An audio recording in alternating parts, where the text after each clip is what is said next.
Folk is not and should not be viewed as a news source. Any names, places, or likenesses mentioned are purely fictional, and any information discussed is purely speculative. Guest opinions are their own and do not reflect those of anyone else. Where in the Folk is not responsible for content accuracy of any stories that are told or what people do with these stories. This show is vulgar, sometimes graphic, and due to its content, it should not be viewed by anyone, actually.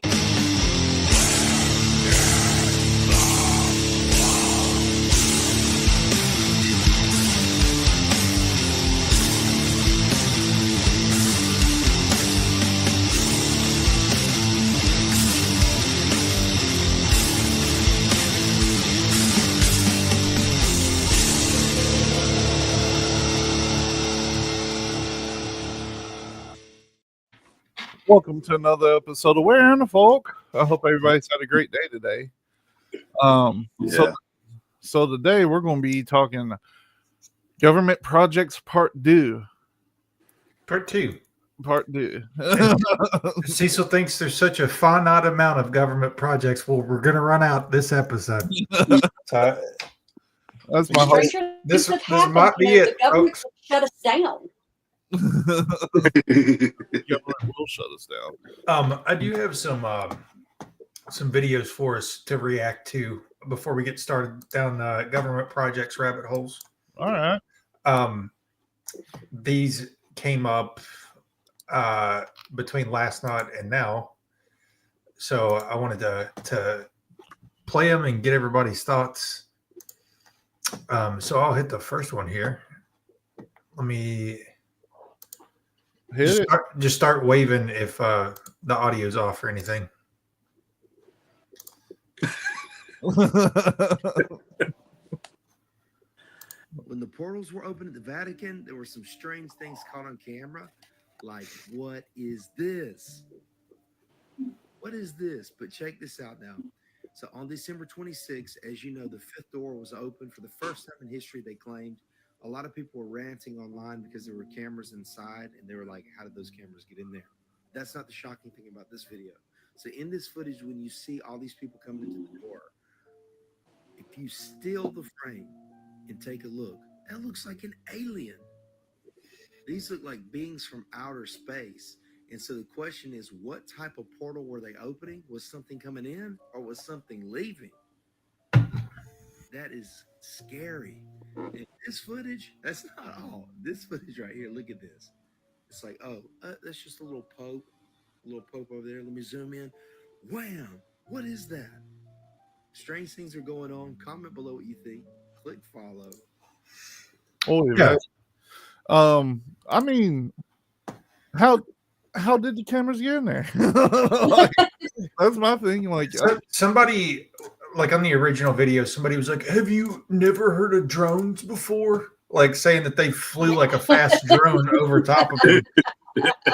Inside the building that's just kind of hovering up to the top of the cathedral. Yeah, okay. There was a pro drone flyer somewhere. Why the hell look like black-eyed kids? Yeah, exactly. I mean, the first one looked like, I don't know, like almost like shades, those red shades. Is what it kind of reminded me of at first. Well, there's definitely a dude in another. There's another cut of that video. There's tons of angles and stuff now that people are analyzing, but somebody was like, "That's not the Pope. Like it's clearly like a body double or something." And there's a still, and one of the I guess they're cardinals around him. Mm-hmm. Doesn't have any ears, and it's just like, what is going on?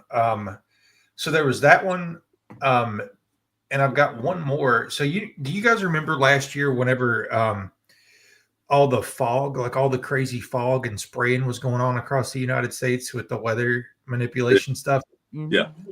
Apparently it is now happening in the UK or the EU. So I've got a woman that was talking about it, about what's going on over there. She's saying that everybody is all of a sudden getting sick too. Like everybody's sick at the same time. Mm-hmm. Yep. Else just feel like they should be walking around wearing a gas mask. Like, what is happening in the UK at the minute with the weather? Because all this fog has been here for about 5 days now, and it is literally not budging.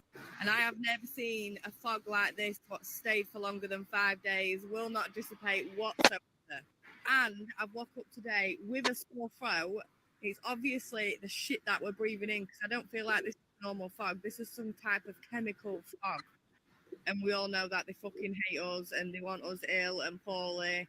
And what better way to do it than affecting our air pollution with this shit that the fucking spraying? I don't even know what it is. But yeah, this fog is not normal. And I don't know if anybody else has noticed, but if you've got a white car, fucking car doesn't stay white for any longer than a day. Right, look at all this. I went and got this car cleaned 5 days ago. Look at that. That's not normal. I've never known my car to be so dirty after washing it 5 days after. Where's the subtitles? I didn't understand a damn thing she said. Well, it's hard to say that as a hillbilly. That's true. But Well, yeah, I'm happy to hear it's somebody besides just us that feels like their government wants to knock them off. Yeah. Well, yeah, and that exact thing was happening here, where it was fog, and then everybody was getting sick, and it was when all the train derailments were going on, and all the chemicals were getting up in the air. And that was also a little bit of an overlap when they had all that smoke coming down from the fires up in Canada. Yeah, I do have a kickback on it though. Isn't like the EU, parts of the EU notorious for being foggy? I don't disagree with that, because I kind of wondered too when she was talking about, look at this, and I'm like, I've never seen sunshine in the UK. Well, and I'm sure it's there, but I mean, somebody sent me a picture of Stonehenge on the equinox, and you could see the sun coming up, so I know it exists. I think the rub, like the difference is it's usually foggy there, but she's saying that like the fog hasn't lifted in 5 days straight. Right, it's consistent. Yeah. Is actually here. I think it's around 2014, 2015. I think it was like 10 days before we saw the sunshine there. We went through one stretch during the wintertime. It was in December, and we did not see the sunshine for like 10 days. Crazy. Yeah. You know why I remember that? Because I remember telling our admin, I'm like, I've been watching this series lately called Van Helsing, and it doesn't tell you why it happened, but all of a sudden there was no sunlight. It was just covered constantly. I'm like, and I can imagine this being what led up to it. Right. Because like I say, I mean, it was almost 2 weeks of just nothing but dreary.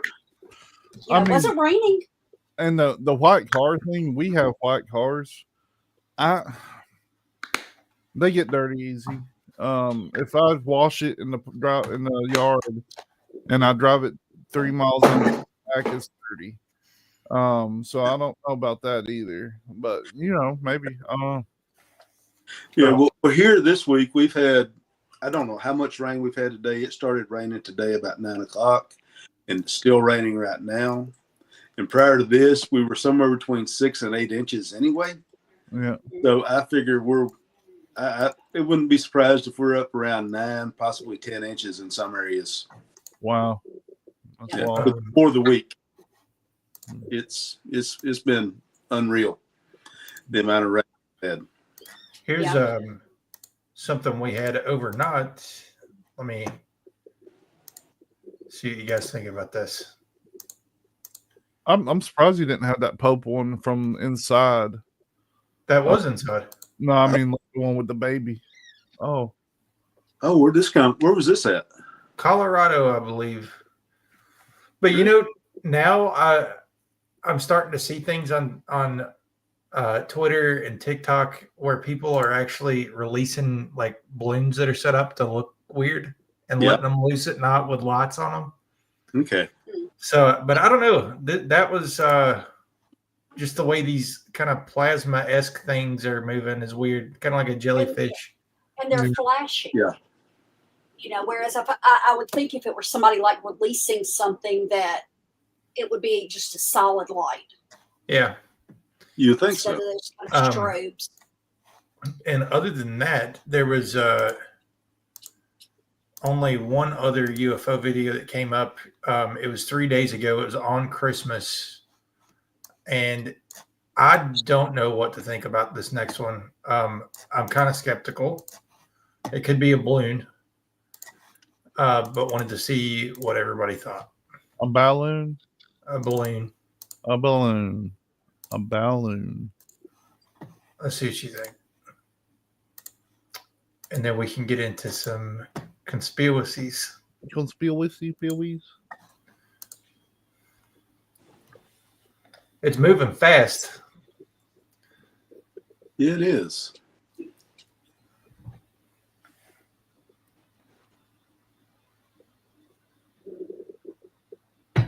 Oh, What do you think? I don't know. It's hard to say. It's we'd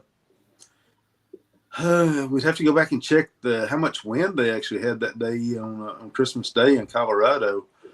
You know, if they were having strong winds, then that possibly could explain the balloon moving that fast. But yeah. That limb's moving a little, but not like gusting or anything.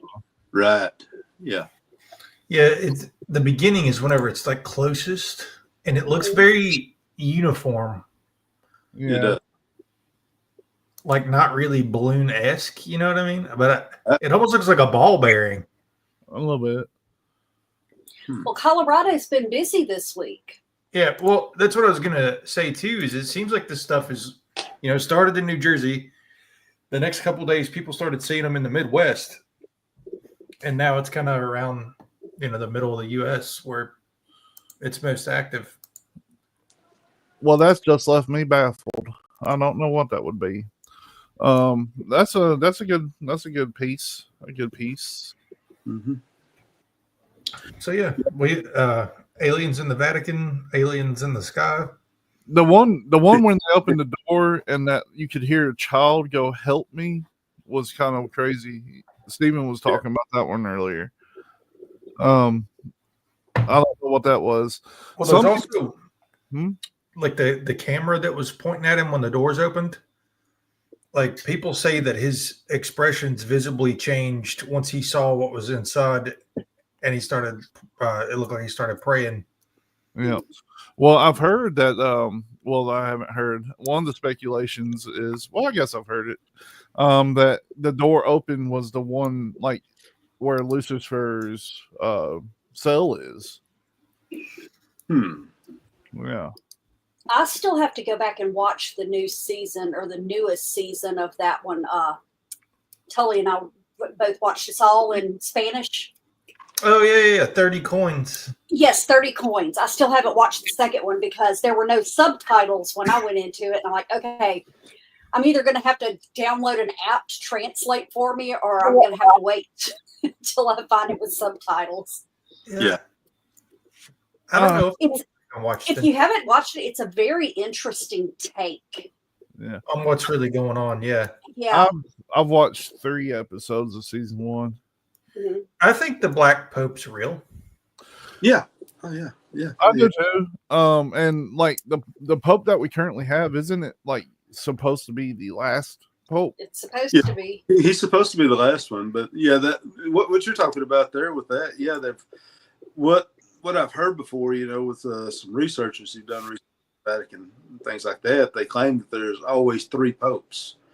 You have the Black Pope, a White Pope, and I won't say gray, but I'm not going to promise that's correct. But it's and the current Pope is supposed to be a Black Pope.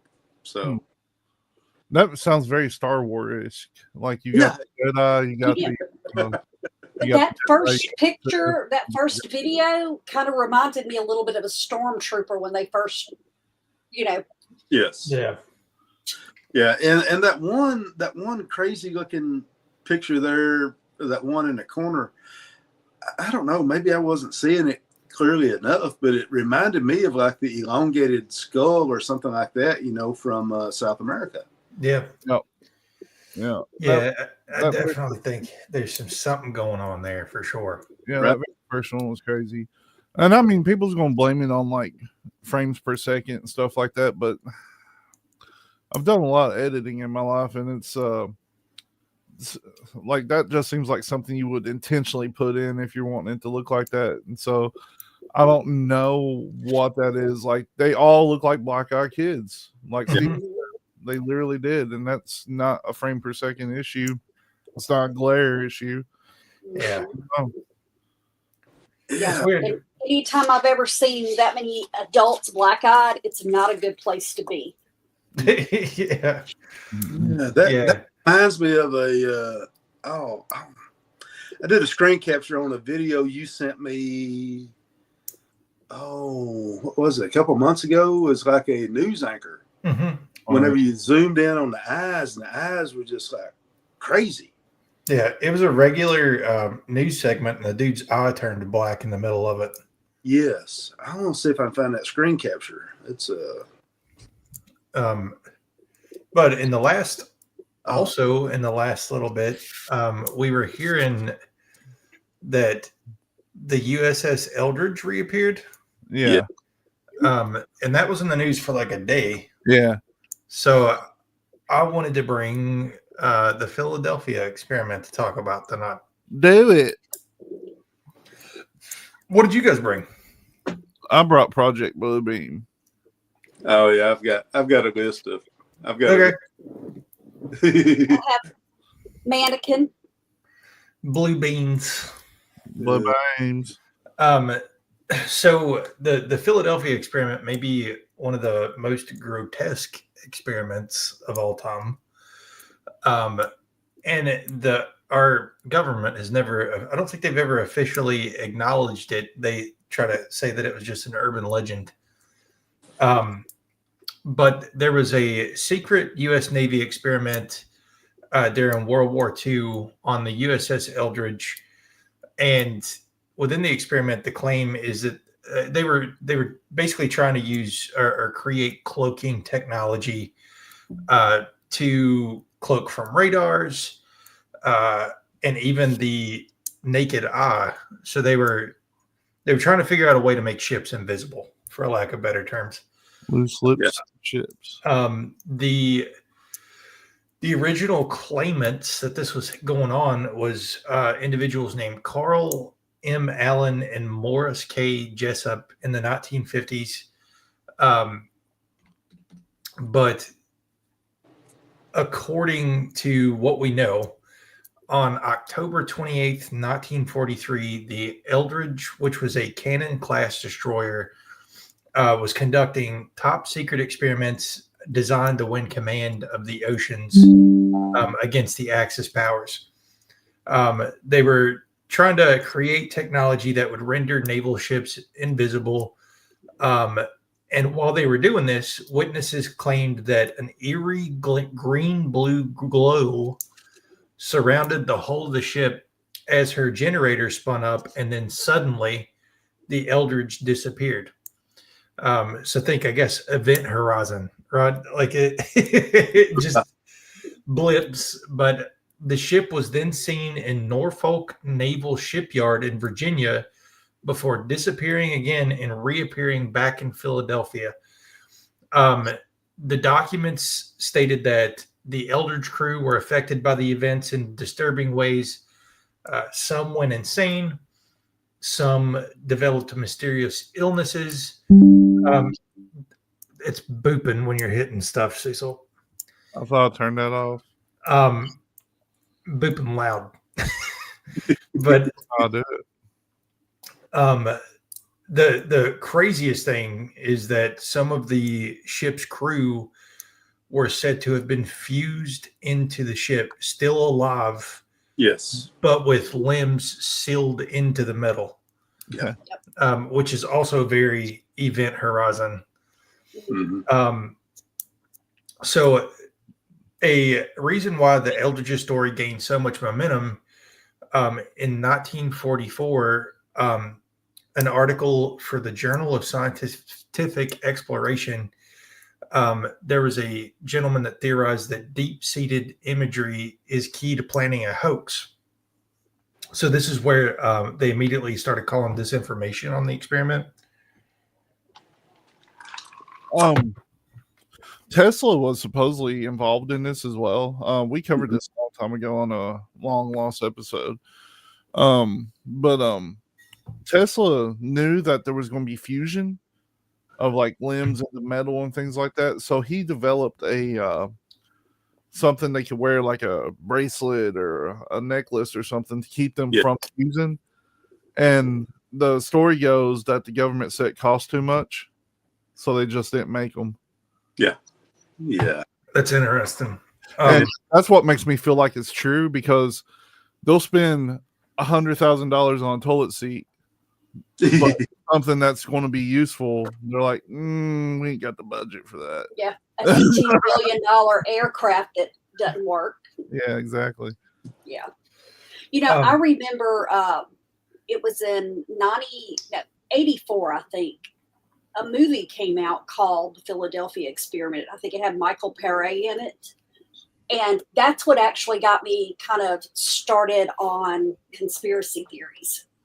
Because, that was one of those things that I was always, well, that sounds interesting. I wonder if it's real. And that was back pre-internet. So, of course, the next time I went to the library, it's like, let me see what I can find. Which, at the time, I lived in Virginia Beach. So I had a much broader library, larger library than what my home library was. So I could find a little bit, but it was probably early 90s before I could find deep details about it. Mm-hmm. Well, like I said, the two people, Carl Allen and Morris Jessup, is where they can kind of trace where everything came from. Mm-hmm. Carl Allen went by the pseudonym Carlos Miguel Allende, and in 1956, he sent a series of letters to Morris Jessup, author of the book The Case for the UFO, in which he argued that unidentified flying objects merited further study. Jessup apparently included text about unifield theory, because this is what Allende latched onto for his correspondences. In the 50s, unified field theory, which has never been proven, attempts to merge Albert Einstein's general theory of relativity with electromagnetism. In fact, Allende claimed to have been taught by Einstein himself and could prove that unified field theory based on the events he witnessed during the Philadelphia experiment. Allende claimed that he firsthand saw the Eldridge disappear from the Philadelphia Naval Yard, and further insisted that the United States military had conducted further experiments within the larger Philadelphia project and was trying to cover it up. Jessup was then contacted by the Navy's Office of Naval Research, which had received a package containing his book with annotations claiming that extraterrestrial technology allowed the U.S. government to make breakthroughs within the unified field theory. This is one of the weirdest details. But yeah, it's there's a ton of conspiracy theories here. Teleportation and time travel being the biggest one. Mind control and the crew suffering. Some people thought that maybe the crew was, kind of a secondary experiment to see, how that kind of stuff degraded the body and mind. Right. The U.S. Navy has consistently denied that these experiments occurred, and there are links. So the Philadelphia experiment is often tied to the Montauk project, which we can also talk about, because it's all kind of in the same region of the United States. Yes. But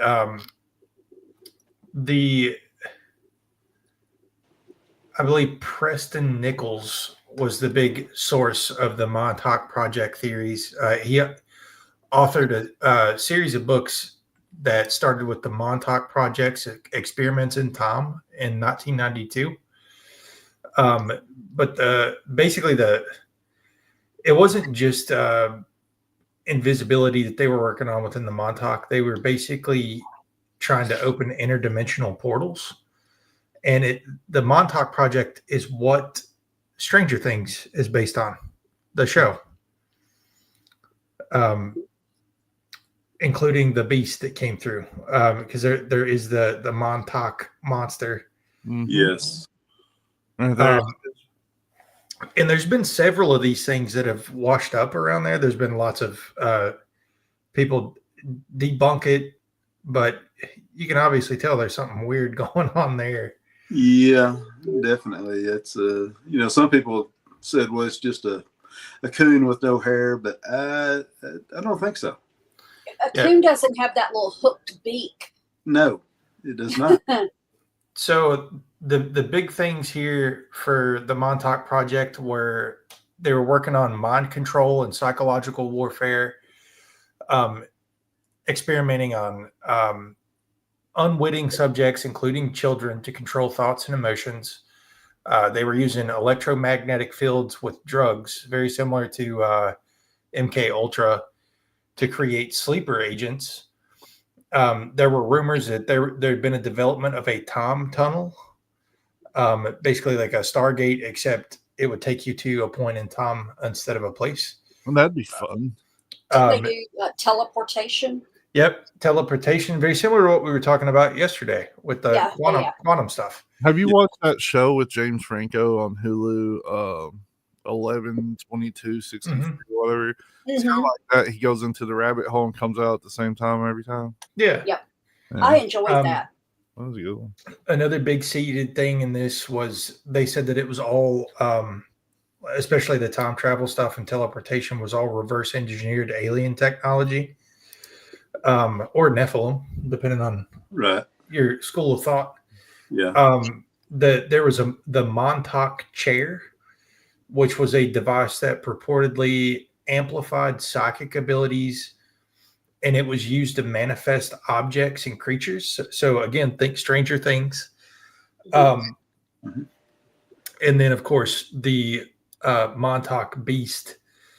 They say that they unintentionally manifested a monster from somebody's subconscious, which is kind of trippy. Very much. But there is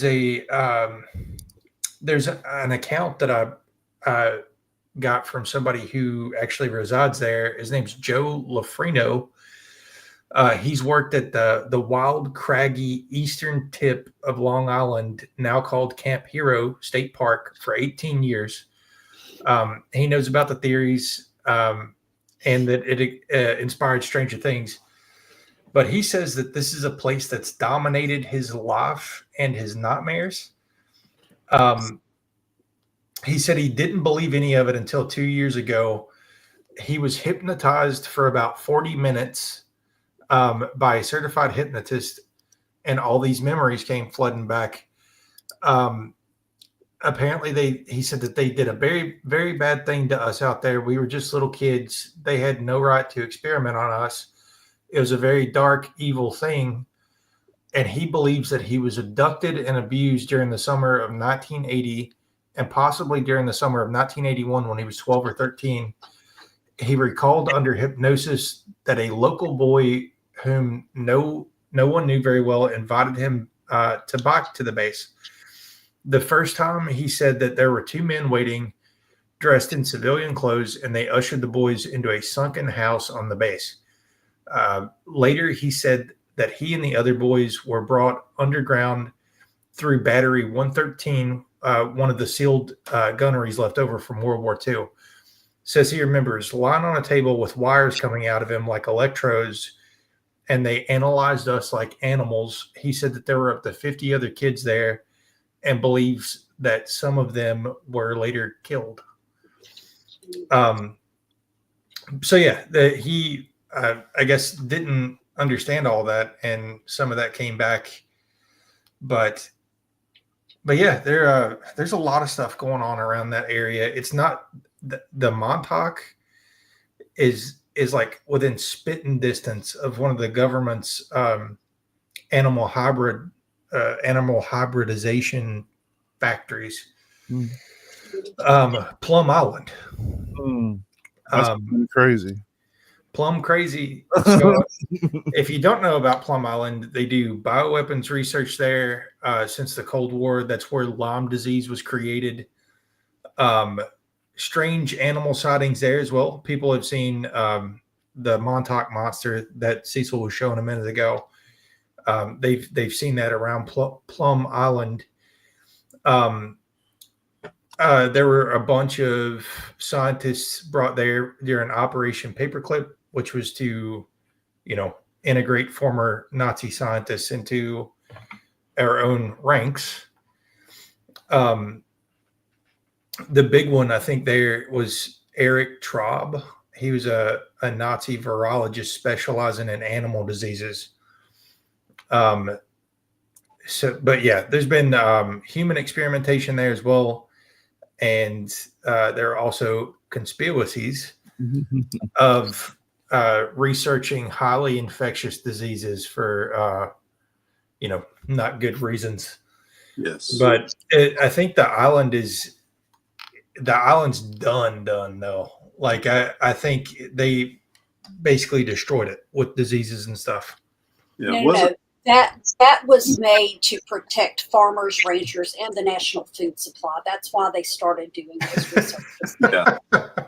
Well, haven't some researchers claimed that Lyme disease actually came from there? Mm-hmm. Yeah, from Plum Island. That's where it was originated. Yeah. And you kept referring to Stranger Things. In Oak Ridge, Tennessee, they have a facility there that they say is more likely like the real place where they're going to open up Stranger Things type stuff. I bring that up because that's where we have to go to Wingstop at when we stop. Don't get the wings, Cecil. It's the closest one. Yeah, that's Montauk Island's always been crazy. So is Plum Island. There's always a lot of nefarious stuff. But here's something that's really fun. I found a picture of Boy Scouts going to Fort Terry Camp on Plum Island in New York, boarding the SS Montauk. Nice.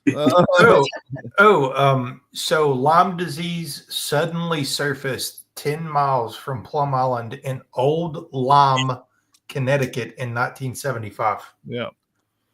Coincidence. Yeah. Just a coincidence. And in fact, whenever we've covered some of those northern states and we've seen some of those cryptids that had a brief appearance and haven't been seen in 40 years. Yeah. And there was a source that worked at the Lab 257 in Plum Island that said that they recalled animal handlers and a scientist releasing ticks outdoors. Yes. Mm-hmm. So I definitely think that's where it came from. Yeah. And it's made its way all over the place. Mm-hmm. Mm-hmm. Yeah. Yeah. Because my brother has had Lyme disease, and, we're a long way from New York. Yeah. It could be like the ladybugs. I don't know. It's been I wish I knew. It's just like right now, in December. But if we get happen to have a 70 or 75 degree day, you'll be amazed at where all the ladybugs, they just seem to appear out of nowhere. When I was a kid, we used to get swarmed a lot with ladybugs, like down here, like swarms of them. Hasn't happened in a long time. Hasn't happened in a very long time. I was going to say, back a few years ago, I actually bought ladybugs and had them shipped to my house because we had spider mites very badly in our greenhouse, and I didn't want to use a bunch of chemicals and stuff. So I ordered like 6,000 ladybugs, and they were here for about a day and a half, and then I never saw another ladybug. I don't know what it is. When I was a kid, you could literally scoop them up, scoops, like they were piles of them. And you go outside, they fly in your mouth and stuff. Tastes horrible. Well, there's that new one or newer one now that looks kind of like a ladybug, but they smell, and the pattern's a little bit different because my mom complains about getting those in her house because they stain her ceiling. Yeah, that's the ones we see. Yeah. Yeah, these ones smell terrible too. Yeah. But evidently there's a difference in what is classified as a ladybug and what those are. Huh. Okay, so the new ones are probably the Japanese beetles then. Maybe so. Maybe so. Yeah. They look cool, all red and stuff. But yeah, I mean, it's untelling. Like I don't know where they came from, but we haven't had them a lot. I might see 2 or 3 a year now. Maybe. Really? Yeah. That's Maybe. pretty wild. Yep. That's what we have are the Asian ladybugs. Okay. That's what we have nowadays instead of the ones we used to have. The ones that are beneficial, you know, because like that's what I actually ordered. You know, I mean, I researched what type of ladybugs they were, where they came from, and the whole 9 yards. I'm like, okay, I can do that. And I've got a greenhouse full of food. So, you know, but like I said, a couple of days, all of them were gone. And that was a lot of damn ladybugs. All right. Who's got the next one? I have Project Mannequin. Mannequin. Mannequin. That was a movie. That was a very good movie. It was a good movie. The second one sucked. Yeah. Okay, so according to several whistleblowers, Project Mannequin is a joint operation that involved the NSA and the British intelligence agencies. Although a variety of activities and projects operate under the Mannequin name, and I'm finding that a lot of things, you know, that it's supposed to be one specific thing. When you start researching, you find that there are multiple things that fall under it. It's related. But yes, but the main activities that were under Mannequin is the purpose was to train and develop units of super soldiers. Okay. Really? Some of these, yes, are used as part of UFO retrieval and security lockdown operations. Like in the X-Files. Yeah, sort of, kind of. Yeah, that's what kind of caught my interest. I'm like, wait a minute. Yeah. So, since some of them were used, were the sleepers, you know, that they only bring forth when they needed them for certain things. You know, they're under the mind control, and they can be activated remotely to carry out assassinations. And then it's even, you know, to me, you know, of course, there's always that other side of the fact that most of the ones that they trained and programmed to be these super soldiers, they got via kidnappings, or some they groomed through, you know, years and years in the military, and high status families who apparently submitted their children to these programs for rewards. I never could find out what rewards precisely, but you know, rewards. Yeah. Yeah. That follows along the line in the X, where Mulder's disappeared. Yes. Well, and the main hub of the operation is said to be a top secret facility about 60 meters underground in Berkshire in southern England, and said that in addition to the training sessions in developing these super soldiers and mind-controlled assassins, there were also remote viewing sessions. And said, you know, that they really didn't get deep into that part because that's been done with so many different projects. But of course, you know, they tried to implement some of this with their super soldiers also, because they were trying to train them to do astral attacks from inside the facility. Yes. Okay. This right here, when you're talking about these super soldiers, you remember the aliens that showed up at the mall in Miami? Yeah. You know, you've been talking about the transporter and stuff like that. I mean, is this? I mean, this is out there, even in my mind. You know, did they transport some super soldiers to the mall and they created all that panic? Because videos I've ever seen of these supposed super soldiers, they're a lot bigger than everybody else in the average crowd. Yep. Well, and that's there was actually a guy named Max Spires that you know, was one of the whistleblowers when it first came out, And of course, he died under mysterious circumstances, and his death remains unsolved today. You mean like he unalived himself with a couple of holes to the back of the head and his hands tied behind Yeah, something like that. And there was never anything about a dispersion or them walking away from this project. You know, It you would just think kind of, you would think that, like with the Kandahar giant, that they would have just taken that body and cloned it a bunch to make some super soldiers. Yeah. right? Yeah. I wonder But- I wonder if like we were involved in some kind of weird government project when we were kids. Kind of makes you wonder. It does. Well, Yeah. we had to do the fluoride swishing twice a week as a group. Our recess consists of us doing military exercises, come to find out. But see, we may not know. I mean, maybe you go in there and do your little swishy thing, and then, you thought you were sitting in math class for the next 2 hours, and you were really underground being trained. Yeah. Yeah. Well, something else to go along with the super soldier deal. The Russians were working on some stuff. I can't remember if it was back in the 60s or 70s or when it was, but they were working on turning off the part of a mouse that controls the growth of a mouse. They were trying to turn on the Goliath gene, if you will. And if they had figured out how to turn off that in a human so that you're no longer constricted to what normal parameters are for a human being, if they somehow turned that off, could this be part of how they're developing a super soldier? I think, I don't know though, there had to be a point where they moved away from that thought. Yeah. And moved into robotics, like the androids and stuff that we've been seeing. Yeah. Well, and That's and way here's- more scary than a big human.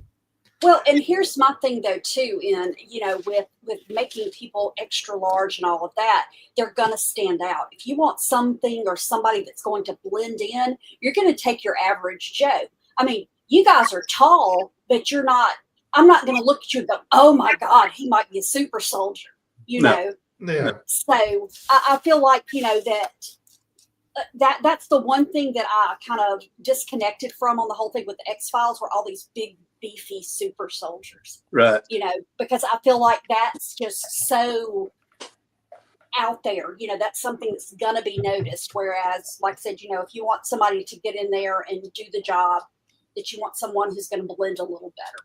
Yeah, and as far as implanting the like a chip into the brain or something like that, it's I don't want to venture off into it, but I mean, you had a man who's a politician, who has that kind of technology to help him out from Pennsylvania. So, I've always said if they ever make the Bluetooth implantable, I'd be the first one in line, and I say that very jokingly and facetiously because I really don't want anything implanted in me. There may already be things there, that. How many videos have we seen over the last few years of politicians and famous people potentially being masked up, like CIA level masking? Yeah. Imagine if you were like, they're getting really good with androids. Imagine you CIA mask an android and you have a thoughtless assassin. Yes. Like that literally, you could put GPT in it or something, and it's going to go to town and not think twice about it. Yeah. And the intelligence level that would have, I mean, it's how many people use Alexa or Siri or whatever, if you kind of know what direction to look and you're researching something, yes, this or whatever, and you get an answer immediately. And with all your metadata being sold by all of these companies, it's going to know quite a bit about the target before it even interacts with it. Oh yeah. Yeah. Yeah, no, I don't have an Alexa or any of those things in my house. I have a phone and a computer. I'm not stupid. I know that those are just as apt to be used. But, I've always told y'all, I'm always afraid I'm going to threaten my husband one day of just being an ass, and then something's going to happen and they're going to have Alexa with all the evidence right there saying, I'm going to kill you if you don't leave me the hell alone. Yeah. I don't like things like that. They trip me No. out. I saw a crazy. You know how the one insurance company, I forget which one it is. It doesn't matter, but they have the thing that you plug into your car and you leave it for a month, and they give you a discount if you're a quote unquote safe driver. Oh, Yep. I saw I'm something. fixing to get one of those next week. I saw something very disturbing. So this man and his, I guess, girlfriend and one of their other friends were in the car. They get hit head on by a drunk driver.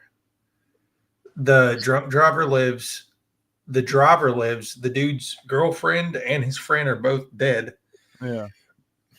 So they charged the drunk driver with manslaughter, like of a certain degree or whatever. Mm-hmm. They also charged him with manslaughter because when they subpoenaed his vehicle records, the vehicle captured that he was going over the speed limit at the time he was hit head on by a drunk driver. So they're charging him too for speeding, and they're saying that could have played a part in how bad the accident was. Yeah. So it's getting very scary. That happened a while, probably about 10 or 12 years ago too. And the only reason I know this is because, Mo's a truck driver, so I hear those stories too. They had a situation with a friend of ours, the company he worked for. This man and woman were on the side of the road. They had been arguing. She runs out into the highway and hits the trailer of an 18-wheeler, and it kills her. Yeah. They went back and pulled his GPS records, and like 4 hours before that, he was going 10 miles over the speed limit, and her attorney, or her husband's attorney, his argument was, had you not been speeding back then, you would have not been there. That's crazy. He ran out into the road. They won. They flipping won. And that's insane. See, the other thing, what they have now, I don't know how much Mo's told you, but on a lot of these trucking companies, they have cameras that look at the driver and it looks at the road. And it's hooked in ECM. So they know exactly how fast that truck is going. They know everything about it the entire time that truck is on the road. Yeah. Mo will not drive a truck if it's got driver-facing cameras. Now, his company has outward-facing cameras. They all have GPS on them now. They all have automated logs. In any company that has, if it's an owner-operator and their truck's newer than a certain, year, it has to have all of that in it. And any company that has more than 3 drivers has to have it on all their trucks. That's wild. And it's insurance that's pushed that. Yes, the insurance is the one pushing it. Yes. And they're also pushing certain brands and stuff too. Oh, yeah. Well, I'm because, sure. Think about how many payouts they can get out of by saying, "Oh, we subpoenaed your vehicle's data, and you were going 2 miles over the speed limit, so you're at fault." Yeah. Exactly. But yeah, he actually had a company call him pretty recently, and they're going through the whole spiel about, we'll pay you this much, we've got a sign-on bonus, and this, that, and the other. And the first thing he asked now, do you have driver-facing cameras? Well, yes, we do. No, thank you. And he hangs up because it's like he said, it's none of their business what I'm doing. If I'm driving and I'm doing what I'm supposed to be doing, they don't need cameras pointing at me. Yeah. That literally hurt my head so much. I made Mandy bring me some medication right now because I'm getting that's so nuts. Like, yes, where's the personal accountability? Like, if I go out here and I run into oncoming traffic, that's my fault. I shouldn't be able to. Well, I forgot to add a detail. In the case of the drunk driver, the drunk driver's headlights were off at night, so they never saw him coming. Wow. And they're saying that because the dude's speeding. Think about this. He had all these broken ribs. They had to revive him like 3 times. They did all of this for him to come back and find out that his girlfriend, soon wife to be, is dead and his best friend's dead. And now they've revived him and brought him back from the dead to put him in prison for life. That's what he's up for. There's Yeah. a petition. There's a petition going around to be like, what is going on? Like somebody needs to step in and intervene. But he literally got brought back from the dead to get pinned with his girlfriend's murder and his best friend's murder because he got hit by a drunk driver the drunk driver was going like 120 miles an hour with no headlights on. And he's getting charged as bad almost as the drunk driver. Here's the thing. In fairness, they should let him loose for a week to go and kill whoever the hell he wants. If he's going to get that kind of time, he needs a freebie. I mean, that's insane. Yeah. I mean, I'm like you, Cecil. I mean, I've got to be accountable when I do stupid shit. Yeah. Our parents taught us the fundamentals. Don't play in traffic. There you go. That's it. My daughter's uncle last year literally walked into traffic. I mean, death by traffic. I mean, suicide by traffic. I mean, of course they swear that's not what it was, but I'm sorry. You checked yourself out of a rehab center because your mom said if you don't get help, you can't come back to my house, and that was his solution. Yeah. Well, I mean, I've got it was a friend of mine. I mean, driving a truck. And what happened to him is the company he was driving for, they didn't get sued. But a man had decided he was going to divorce his wife and told her that morning that it's over with. He's found somebody younger and he's going to move on with his life with somebody else. And she decided to end her life by driving into oncoming traffic and drove right into the friend of mine who was driving a big truck. Mm-hmm. And not only did it end her life, it also ended his. Wow. So, that's terrible.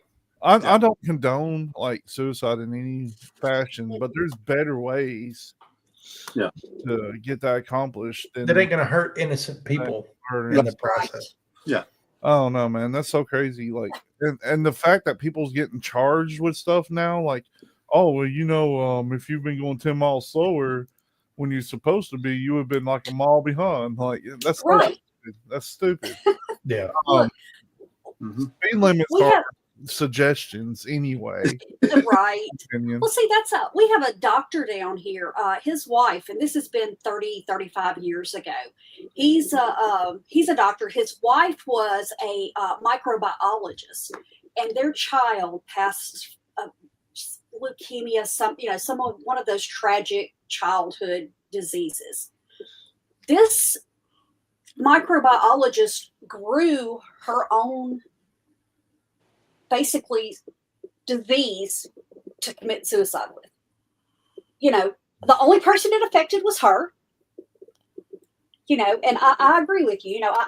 To me, God forbid if you have mental illness, I'm so sorry for saying this, but this is my opinion, no one else's. That is the most selfish thing in the world, is for me, is suicide. So, but if you're going to do something like that, just leave everybody else out of it. Yeah. Mental health things. I mean, people can get in some really, really low spots. Yeah. Absolutely.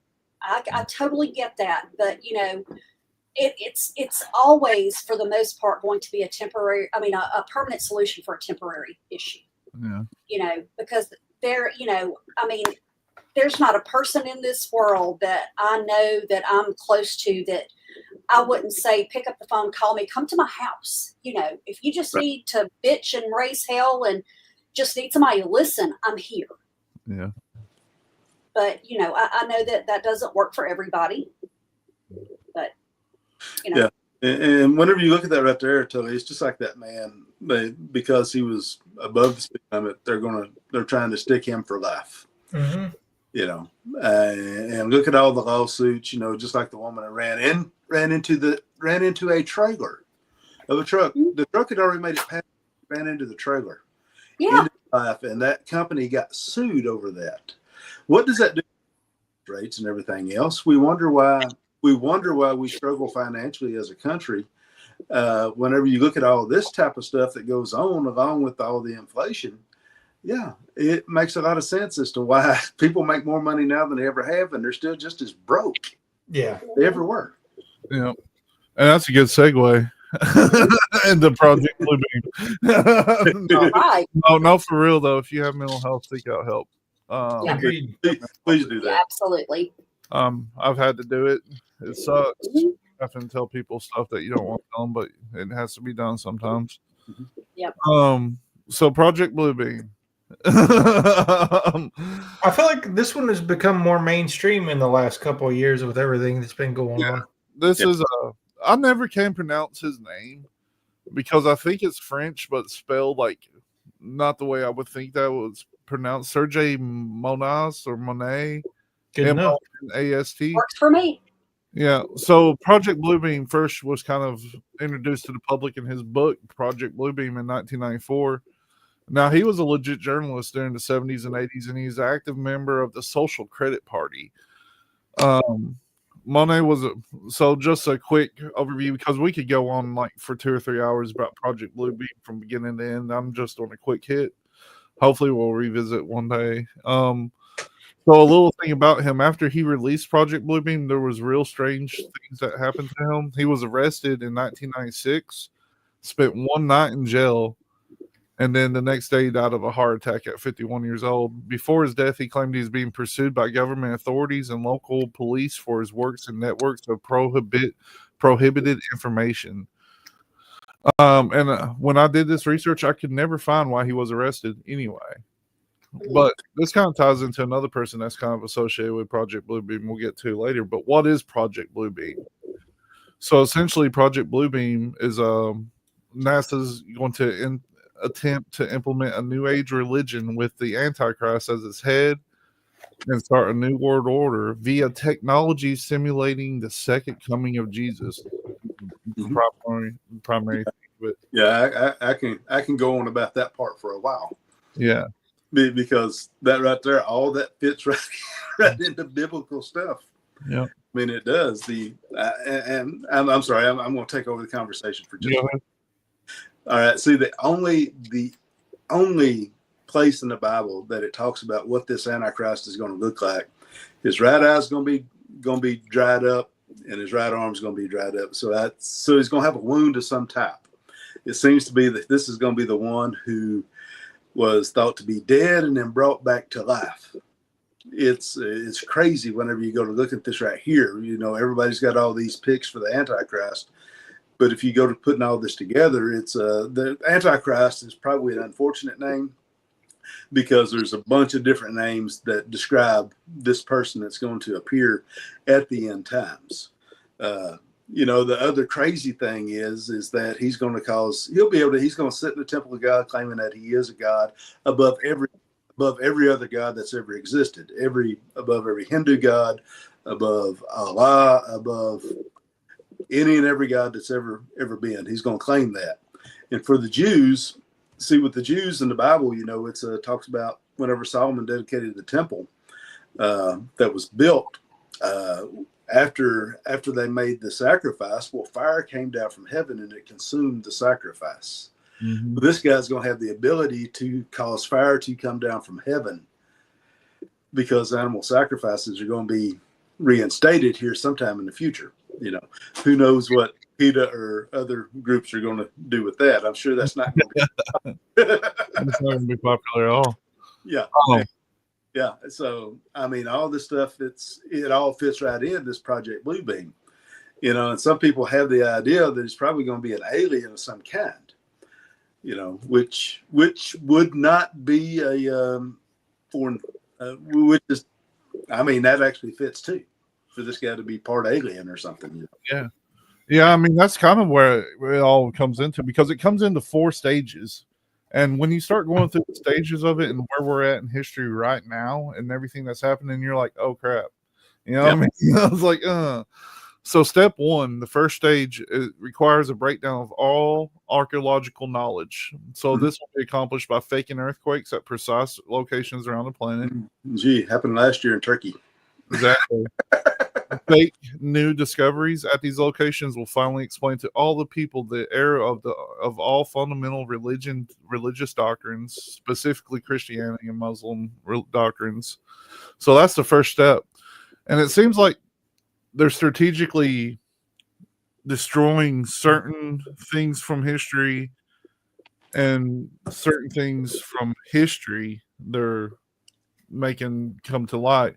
So it seems like we're kind of in that right now. And like you said, it happened last year. We've never played it, but there's a video from the Wall Street Journal talking about a museum where they edit history because it may be people may be offended by certain historical events. Yeah, so So they're currently they're doing that now.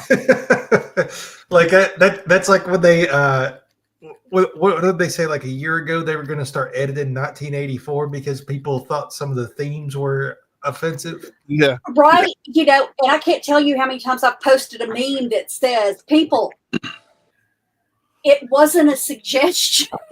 You know, and it's book. And you know, like if you read the Bible now, there's so much that's different about it now that there used to be. People are calling it Mandela effects. I don't think it is a Mandela effect. I think that they're purposely doctoring our history. This could be all Mandela effects, which we'll be covering next Friday on Weird Awakenings on the Weird Realities Network. But like it could literally be them going back and just gaslighting us all. Like, that ain't what you remember. That's just crazy that you would think that. Right. But the second phase, this one's a little bit more in tune with what's been going on in the last couple of weeks. It involves a gigantic space show where in a three-dimensional holographic laser projectors will be beamed all over the planet, and this is where Blue Beam really takes off. The projections will take the shape of whatever deity. I can't say that word. Deity is most prominent and will speak in all languages. At the end of the light show, the gods will merge into one god, the Antichrist. Yep. Now, with all these drones and everything flying around, I mean, it could be a setup for that. I think they've pivoted away from, like, probably after this book came out and they killed the dude that wrote it. It feels like they're putting all their eggs in the alien basket. Yeah. Like to fake just like in the Spider-Man movie a couple years ago, to fake an alien invasion, which would also unify everybody into one world order, if you think about it. Yeah. Because it's not like us versus them across the world. Now it's the world versus everything outside of the world. Mm-hmm. Well, hey, the president gave that speech in the original Independence Day. Yeah. Yep. How many times did President Reagan use that line? You know, if we were attacked by a foreign, by an entity that came from outside of this world, how easy it would be for us to put all of our differences aside. And we're at a point now where we're getting gaslit on a monthly basis about aliens in the ocean, daily almost. Yeah, UFOs everywhere, and you know, some of them that we've seen also kind of look like biblically accurate angels, like seraphim. Yeah. But yeah, I think they're going more toward that alien angle than to put Jesus in the sky. Yeah, that's always been the angle. I would think so too, except in 1992, maybe during the Gulf War, whenever that was, they legitimately wanted to project Allah in the sky. Yeah. To deter people. So this was like a technology they were talking about back then. Like we could totally do that. Yes. So now, you know, some 30 years later. Still telling where it's advanced to, but it could, and the pivot to aliens does sound accurate where we're at now. But who's to say it never comes back around to religious? Because everything throughout history, South Park does a great job explaining this. Whenever Cartman freezes himself to get a Wii, and then what's it called? Atheism takes over, where nobody believes anything, but he wakes up 500 years in the future, and there's different fractions of atheists, and they're all fighting each other still. Yeah. And because they're trying to figure out what to call themselves. You know what I mean? So it's something to do with religion that starts these wars and builds on the money and everything. But phase 4, this right here is actually something that we've talked about in the weird news, you know, like the strange news we hear and things like this. It's telepathic electronic two-way communication. Voice of God. Yeah. they're already kind of working on this. It's involved in making people think their God is speaking to them through telepathy. Yeah. Shaking their head. Yeah. So They call that schizophrenia in some cultures. Well, the stuff, what was it, Cuba, that was happening to people? yeah. Yep. Yeah, they used extremely low radio frequencies. Atheists will hear, Richard Dawkins. The book goes on to some links to describe how it would be feasible, including a claim that ELF, through projection, caused the depressive illness of Michael Douglas's wife, Kitty, but who cares about that? But so they're kind of working on stuff like this when it comes to projecting stuff into your mind, like the shared dream that we talked about the other day. It's a projection of one consciousness to another while you sleep. So this is something that they're probably capable of doing now as well. Well, there was the one guy that got hit with it said that there was just like this random song that played for like 8 months in his head or something. Like it wouldn't stop. And he said it was as if he had like earphones in his head. Yep. Well, yeah. If you remember the conspiracy theory show that Jesse Ventura did, the woman, she had some kind of a whatever the device was. She placed it at the temple of his head, and he could actually hear it through there instead of his ears. Yeah. What's so crazy about this? My coworker gave me a set of earbuds, but they hook to your glasses up here, and you can hear like the stuff. They sit on your ocular bone. They sit right here. Yeah. I don't know how it works, but I think there's probably a speaker that pushes it back this way, but that's just weird to me. Because when you got them on, it sounds like it's just everywhere. It's nuts. And phase 4, this has 3 parts. In phase 4 is to make humanity think an alien invasion is about to occur in every major city. That's the first step. Independence Day. Step 2 in this 4th phase is to make the Christians think that the rapture is about to happen. Yep. Step 3 is a mixture of electronic and supernatural forces, allowing the supernatural forces to travel through fiber optics, coax, power, and telephone lines to penetrate all electronic equipment and appliances that will by then all have a special microchip installed. Now, keep in mind, this all came from the early 90s. Yeah. It's now you can watch TV on your refrigerator if you want to. Yeah, it's I know that they started spending money back in the 90s on this right here. Our government approved it. I forget how much money it was back in the 90s. We gave be able to place I guess ID chips in people, the size of a grain of rice back then. So who knows how small they could have it today. Exactly. And I mentioned Bill Cooper earlier, and if you're watching this and you read books, you've probably read Behold a Pale Horse.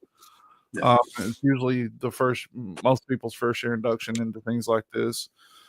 But he stated while he was arranging information to prepare a briefing, when he found a document titled Operation Majority, Project Red Light is supposed to be back engineering of alien technology and things like that. He found that as well.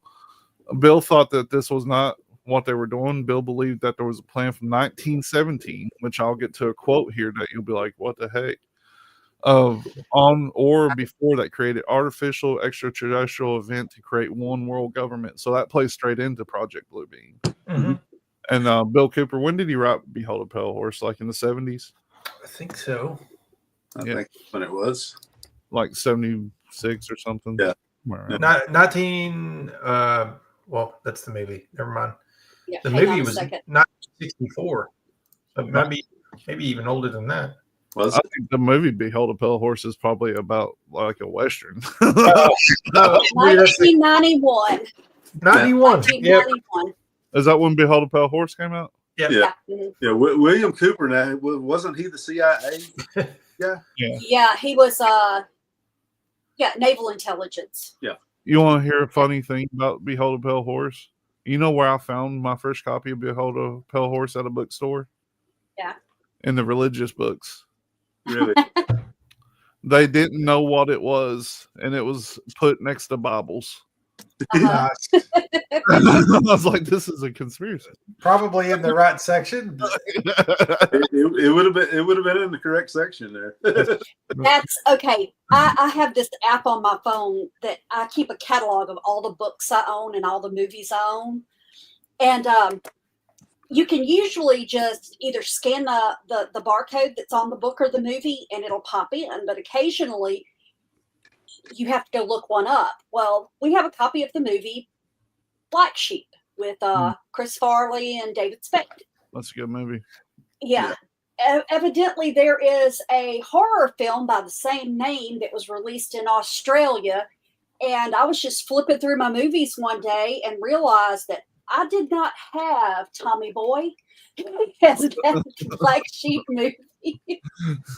So I could see where they could miscatalog Behold the Pale Horse. So, but you know, he said that he believed the plan started in 1917. You know who John Dewey is? Oh yeah, the Dewey Decimal System. He created the Oh, got you. So he's quoted in 1917 in the Imperial Japanese Mission. This is a quote from him in 1917. Someone remarked the best way to unite all nations on this globe would be an attack from some other planet. And in the face of such an alien enemy, people would respond with a sense of their unity and intents and purposes. So that right there leads you to believe that this might have been the beginning of the thought. Maybe we could fake something like that to bring everybody into one. It would have to be really, really bad for everybody to be willing to cooperate. Yeah, that's the problem. That's the problem with the plan. From what my understanding of it is, not actually going to be able to control the entire world. As stupid as people are anymore, I don't know if it's that far fetched. I can't remember who had this quote either, but it was in the Humanist Manifesto. It might have been John Dewey, actually. I don't remember. But they said in order to create the society that they want to create, they would have to eliminate the belief in God from their children, knowing that if the indoctrination was implemented among the children, within 1 or 2 generations, the fundamental transformation would be successful. So basically, that's saying, like, if we can get everybody united under this one creator, in 1 or 2 generations, they'll never remember the other creators. Honestly, that sounds like something Karl Marx came up with. It probably is. It's from the Humanist Manifesto. Who wrote that? Did Marx write that? He wrote. I know he wrote the Communist Manifesto in the 1800s. He might have. I was thinking it might have been him, but it could have been someone else. I don't know. That's what I'm telling. Morgana's checking it out. I'm working on it. I can't remember who wrote it, but I got the quote here. There's all kinds of these quotes from like the early 1900s, late 1800s, yes, like all the way up to now, to where this is something that they've implemented in their own mind that they want to try to pursue at some point. Yeah. See, the other thing to go along with this right here, Richard Dawkins is the most prominent atheist in the world. Yeah. But whenever he was pressed on there by Ben Stein, he said, what's the origin of this right here? And Richard Dawkins, he finally caves in and goes to it. It starts sounding like Star Wars or Star Trek or something like that. Well, maybe a long, long time ago in a galaxy far, far away, we were seated here. So even Richard Dawkins has gone to that point, you know. Yeah. Oh, yeah. I read a book one time that it goes back to when we were first seated. Yeah. Well, the thing is, just because we were seated doesn't mean there's all creator. You know what I mean? Like, no. Like, so even if we were seated, or if you believe in creation, like, it's the same to me. Like, yeah, no, the way that this was, we were seated because another planet was dying and they wanted their seed to move on. So they planted us in the gunk.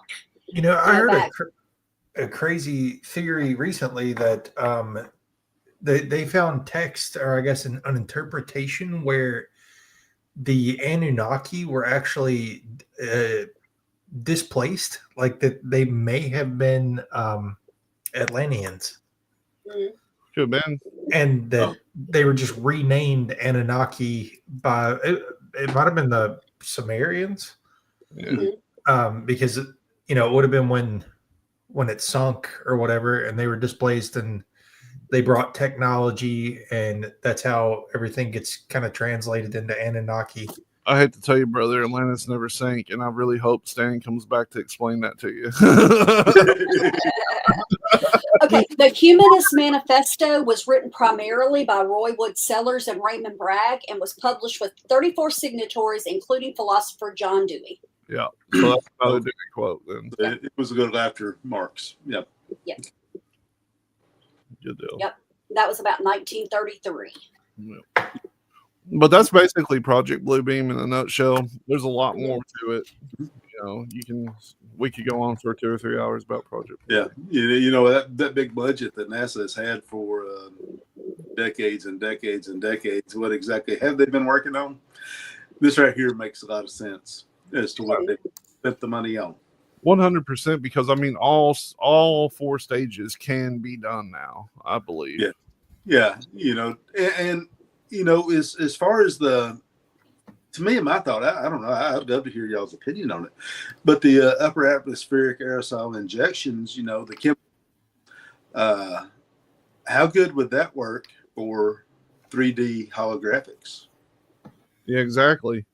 It'd be perfect for it because I mean, like when they do these holographic shows and stuff, they tend to use like fog and stuff like that. But yeah, I mean, the stuff they're spraying up there will linger longer. Yeah, aluminum. Yeah. I'm looking at something. It's something hilarious. I was trying to find this guy's name. He's the African American gentleman who is a huge conspiracy theorist right now on YouTube and and TV. I know who you're talking about, but I can't think of his name. Is it Billy Carson? Billy Carson is the most current guy. And I stumbled upon Wikipedia's category of American conspiracy theorists. Yeah. And it is an absolute joke. Like, it's all political stuff. Like, it's all it is. So I wonder who's paying for that. Like, it's crazy. I mean, well, you know, Wikipedia. And it's hilarious because we had a congressman here that was just an absolute horror. But somebody went in and fixed his Wikipedia page. And it was things like, oh, he was a member of NAMBLA and this, that, and the other. And I got a screenshot of it before they fixed it. Oh, my God. When Wes Craven passed. Yeah. That billionaire who lives over in Europe, he was a supporter of NAMBLA for a long time. Mm-hmm. You know, this whole page was insane. It was hilarious. Whoever had done it had taken the time to make it sound realistic. And like I said, when his camp found out about it, they got it down quick. But like I said, I've still on my computer got a copy of it because I'm like, oh, this is priceless. To me, it's insane that thing actually existed, NAMBLA. Yeah. So before I lose my thought again, Billy Carson got destroyed by a biblical expert recently to the point where he's threatening to sue his friend that introduced them for defamation. Wow. It gets like 15 minutes in. This guy is like, what are you talking about? You just have to look it up. It's a very short interview. And who did he debate? I don't even know. It was somebody who's like an actual expert though. But it's not defamation if you can't fight your argument and win. Well, yeah, Billy started talking about religious texts. Uh-huh. And the biblical expert was like, what? Like, what are you talking about? He's like, these are the actual, and here's maybe what you're talking about. And just made him look like an absolute fool for like 10 minutes. And he ended it. He's like, I'm not doing this.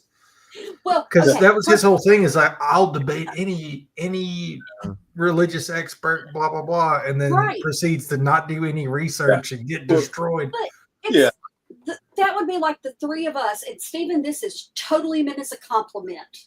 Yeah, you're trying to get in a fight with Stephen over the Bible. Yeah, one of us three going in and saying, Stephen, I think you're wrong now. Because what I find is No. I mean, to me, you're our biblical expert. I mean, because you're the person, if I'm not 100% sure about something, I'll ask you about it because I know you're either going to give me something straight. If you don't know it, you're going to say, I don't know that. Yeah. That's true with a lot of things besides the Bible too, though. Yeah. I know. The bad He's our voice of reason. Yeah. And I'm sure Billy Carson was basing a lot of his stuff about these ancient texts, off of what Zechariah Sitchin translated. Well, there've been plenty of people who had a pretty harsh criticism of what Zechariah Sitchin translated, even Graham Hancock. I mean, dude, he didn't even have. If you look it up and watch it, he didn't have a foothold in even in the beginning. Yeah. Like he's referencing like fuzzy theories and stuff. He's like making it up as he goes along. Yeah. And he kept telling people, he's like, I'll debate any religious expert, and this is apparently like the King Kong of biblical expertise. And he just straight up punched him in the face in the first 10 minutes. Yeah. But what's funny about it is he let him talk. He let Billy just talk himself into a hole for like 10 minutes. Yeah. And then he says one thing, and Billy's like, I'm done. He's like, I got to get out of here. He never interrupted him or nothing. And he's just like, I'm done. I got to go. Wow. Yeah. So we'll have to go find that. Yeah, that would be funny to watch. Yeah, there's nothing I like better than a know-it-all getting handed their ass. And the aftermath is terrible. He's like, I thought this person was my friend. They've been to Christmas with me. Yeah. And our family spent time together. And then he sets me up. And I'm looking into legal options for everybody involved. Yeah. So, Billy, I'm sure if that video is still out there available, you probably better do a screen capture of it because I'm sure the next it's going to be removed from them. But. Yeah, it was bad, dude. I saw it and I was just like, well, he's the one that said that he would debate anybody about it. That's right. Another weird thing while it's on my mind, while I was looking at the list of conspiracy theorists in America, unfortunately, our names aren't on there. Oh, we've got to work on that. That's 2025, our goal. Yeah. So every year, I live in the greater Cincinnati area, and every year there is a quote unquote performance that comes to town, and it is basically like a Chinese dance performance, and it's called Xin Yun. And it's advertised every year. It's SHENYUN. And apparently, I didn't know this, it is in the same vein as like Scientology. Really?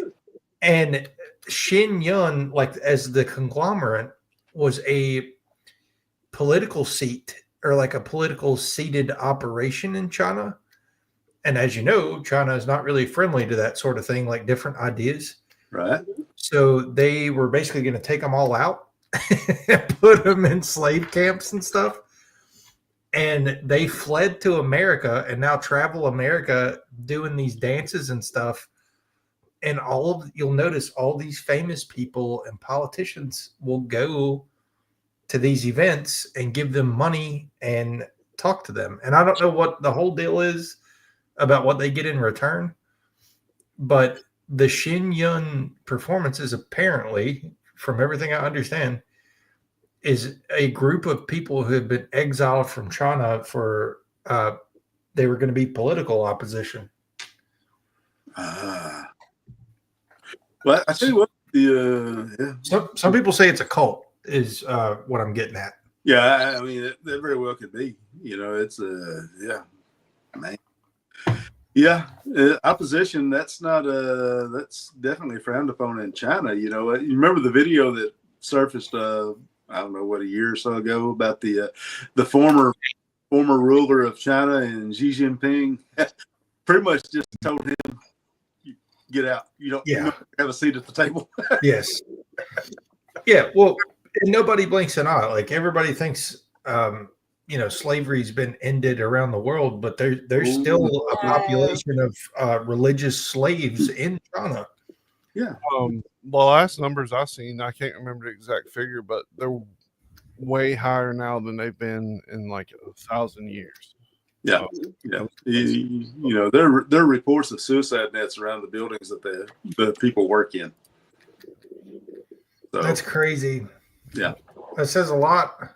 I'd have to look that up to see where it's at. Maybe you on it? Are you on it, Morgana? But suicide net? No. I'm sorry, I'm answering a text. Oh, okay.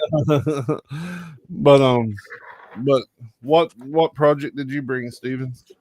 I've got one to lighten the mood a little bit here. Oh, sweet. All right. Sex, drugs, and quails. Love it. Quails. Not American quails. Kind of kinky. Not American quails, though. The government spent at least $518,000 in federal grants to study how cocaine affects the sexual behavior of Japanese quails. Sounds pretty outlandish, but the researchers had the reasons. They were trying to look at how cocaine abuse affected risky sexual behaviors in humans, and the sex habits of quails are easy to measure in a lab setting. You can go all night. Stop. All they needed was to get somebody with some meth, and that would have cost them a hell of a lot less. Yeah. I'm sorry, I've heard. I don't know what you're about to say right now. I don't know. I've heard that cocaine can actually impact your performance like in a negative way. You've heard. I've heard. While we're on the topic of birds, We lost Morgana. I think she just stepped away for a minute. Oh, okay. On the topic of birds, let me play you a video here. If I can. I hope it's one of the drones, not like a private part. Definitely a private part. Check this out. This is for all the birds aren't real people. Yeah, that's true. Oh yeah.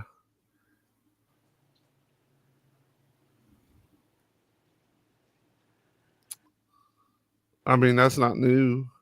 No. Oh man. That's what they all are anyway. That's what they all are, you said? Yeah.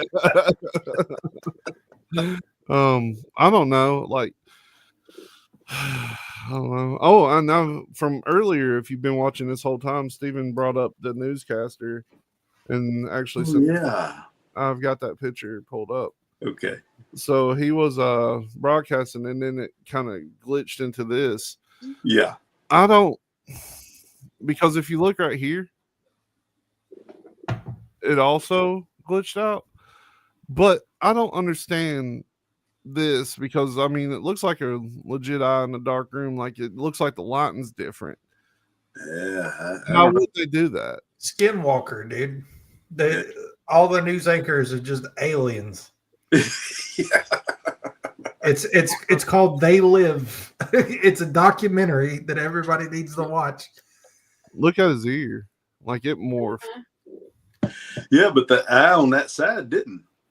But the eye on the other side is the one that.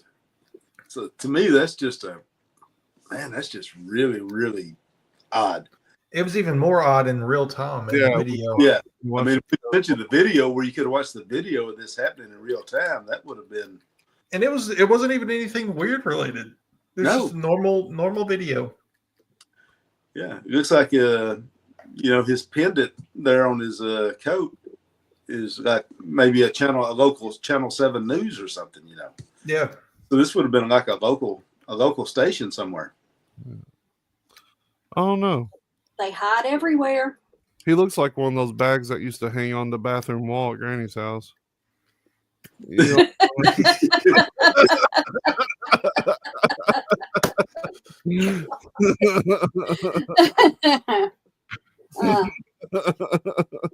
know what I'm talking about. Yeah. But yeah, I don't know. It's been a good one. You might want another one. I only brought one. I figured we'd say something. I figured 4 would. We'd save the other 3 that we haven't done yet. I know there's but man, there's so many that's just like, man, I don't know. Like, they're so lengthy, they can be their own episodes. Yeah, I've got 10 more. Yeah. Exactly. There's so many that you can rarely do quick hits on. Oh yeah.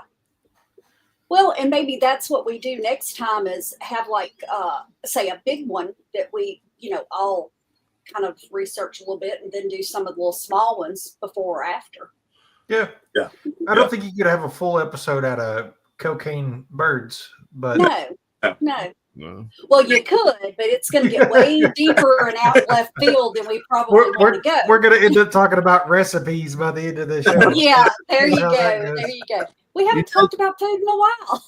You take a half of an 8 ball and you crush it up. You sprinkle it over your turkey while you're. That's it. Don't let Grandma eat the turkey though. Her heart can't handle it. She'll be up for 3 days. Yes. And the last thing you want is Grandma up for 3 days. Well, if you're out there listening and you want to watch our backlog of videos, you can go to Rumble and follow us there. I think Cecil's in the middle of catching up BitChute. We're on Spotify. We're pretty much everywhere. Audio, we are literally everywhere. And it's pretty much caught up. I'm 3 episodes now behind, but Twitter is our main source of show updates. If you don't follow us there, follow us. I don't know what else. Yeah, just tune in every Friday at 7 p.m. Eastern time. We're live every Friday. At 8 p.m. Eastern time, you got the Weird Awakenings on Weird Realities Network with these 3 crazy gents and lady here. Next week, they are going to be covering the Mandela effect. And what else was it? Just Mandela? The Simpsons. The Simpsons. Simpson stuff. Yeah. Some predictions. I think you're going to make an appearance too. I may. And let's see. Merchandise is coming soon. And I've got a backlog of about 50 episodes before Wearing the Folk was the primary show for us on this one. When it was Bipolar Teddy Bear. And I'm thinking about maybe doing something with those. Maybe behind a paywall or something. I don't know. It'll probably have to be. Yeah, because those were a little too hot for TV.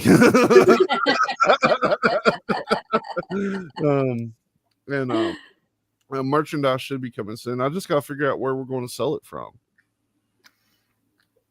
The Sounds street good. corner. The street corner. 23rd. I'm going to start standing in bathroom stalls at truck stations like, hey, man, you want a shirt, dog? Want some stickers, homie? Shoot. Right now, you may be lucky enough to find some of our business cards, like right under the for a good time label. But Right. But I believe that's everything. So thank you for watching us because we are watching you. We'll be back Friday.